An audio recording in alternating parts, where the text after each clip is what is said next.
పెద్దలు చెప్తారు శివుడు ఆజ్ఞ లేదే చీమైన గుట్టదంటారు. అట్లాగే కాంగ్రెస్ పార్టీలో హైకమాండ్ ఆజ్ఞ లేదే ఏమీ జరగదు. ఇప్పుడు సంవత్సరం అవుతుంది, ఇంతవరకు మంత్రివర్గ విస్తరణ దిక్కులేదు. ఎందుకంటే అది హైకమాండ్ గ్రీన్ సిగ్నల్ రాలే.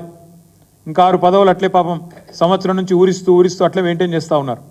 అట్లా మరి మంత్రివర్గ విస్తరణకే ఒప్పుకొని హైకమాండు, మంత్రివర్గ విస్తరణకే గ్రీన్ సిగ్నల్ ఇవ్వని హైకమాండు వారి ఆదేశం లేకుండానే అదాని గారితో ఈ ఒప్పందాలన్నీ జరుగుతూ ఉన్నాయా? ఈ విషయంలో తప్పకుండా కాంగ్రెస్ పార్టీ సమాధానం చెప్పాలని చెప్పి మేము డిమాండ్ చేస్తూ ఉన్నాం. చిన్న నామినేటెడ్ పదవులు, మంత్రివర్గం కూడా కాదు, కార్పొరేషన్ చైర్మన్లు, డైరెక్టర్లు, కూడా డైరెక్టర్లు, ఇట్లాంటి డైరెక్టర్ల పదవులు ఉంటాయి. వాటికి కూడా హైకమాండ్ ఆజ్ఞ లేని ఏం జరగదు. కాంగ్రెస్ పార్టీ కల్చర్ అది.